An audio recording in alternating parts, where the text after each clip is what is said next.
What are you doing?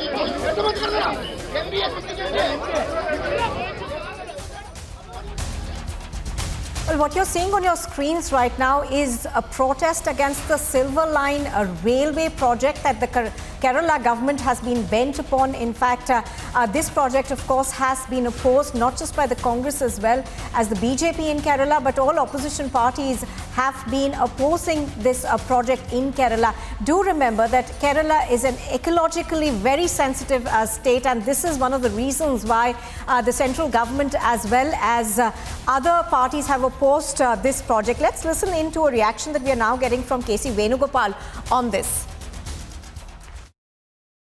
No, actually the Silver Line project proposed by Kerala government is totally anti-people.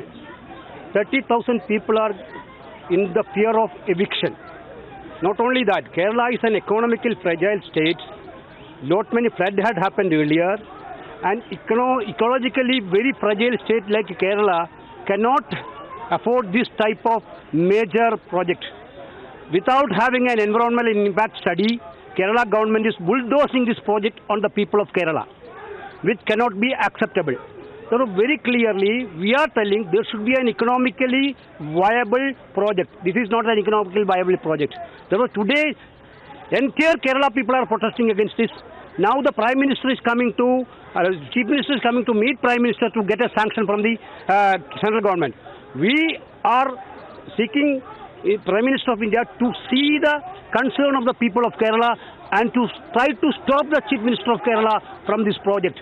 There is a feeling that Kerala government and BJP, CPM and BJP will be together in this project. Therefore, BJP will finally, Prime Minister will finally give consent on this project. The entire country, entire Kerala is looking forward for this meeting. I think Railway Ministry is also replying today in the House. Yesterday we raised this issue in the Rajya Sabha. So we are expecting a positive reply in favor of people of Kerala in this project. So there is a lot of opposition to this project. However, the Kerala government is saying that it will go ahead and acquire land for this project at about 4 times the rate that actually prevails right now. But economically, how viable will that be is a question that needs to be answered. I'm going to go across to Sumi. Sumi, the opposition to this project, which is known as the Silver Line project, is twofold. One, of course, that the ecology of Kerala will be affected adversely, and the other part of it is the ecology of it. We are going to come back to you on that question just a bit. I think we've got Ashwin also live with us from Thiruvananthapuram on this. But Sumi, coming to you first, give us a sense of the kind of opposition that you are seeing in the national capital. We just had KC Venugopal over there speak about this.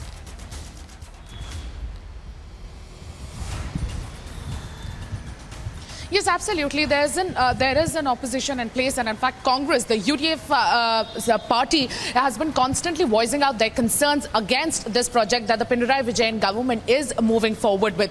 In fact, the land acquisition of about 13,500 hectares have already been taken place, and the cost of it will be borne by the Pinarayi Vijayan government. And in fact, as you correctly pointed out, the Pinarayi Vijayan government has been claiming that they will settle all of the amount, and they will actually pay the compensation to the 30,000 families who will be displaced 4 times the market price. And in fact, they also went on to claim that the environment impact assessment also doesn't say that it passed through the Western Ghats as claimed by the opposition parties of the Bharatiya Janata Party and the Congress. And in fact, the survey has also been claiming that it doesn't interrupt and it is ecologically viable. But Kerala is filled with wetlands, and that is what the bone of contention here between the opposition parties and the ruling party of the LDF. In fact, the Pinarayi Vijayan government has been claiming that it's economically viable as well. But we know that E. Sridharan, who has also been associated with the Bharatiya Janata Party, he also called this entire project as an idiotic idea, and it is certainly an ecological as well as economical so the fight disaster. For this, of course, now has entered the national project, capital. We understand that the Kerala Chief Minister will also be in the capital today meeting the Prime Minister. Let me go back to Ashwin, who's reporting from Thiruvananthapuram on this. Ashwin, there is a lot of opposition within the local population also to this project, specifically with regards to the ecological impacts of this. Give us more details.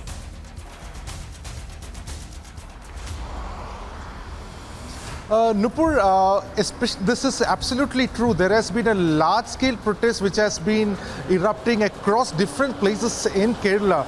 Basically because this project, the way this project is being taken by the left government in the state. Number one, there has been several disparities in the initial project report which was submitted, and then the detailed project report which was submitted. There are a lot of disparities among it. Number two, the Kerala government says that this project will cost 63,000 crores, but Niti Aayog has said that this project will cost 1,25,000 crores. And all this can happen only if this project is completed within 2025. However, if all these projections are taken into account, this specific project will cost about 2 lakh crores. That is what the opposition mainly has been stating for the past couple of months. Second thing, what is important is Kerala is a fragile ecosystem. Also, it has seen multiple floods in the last 3 years. And the project report, in the detailed project report of the K-Rail, we can see some of the K-Rail, the project is going through some of the very flood-prone areas.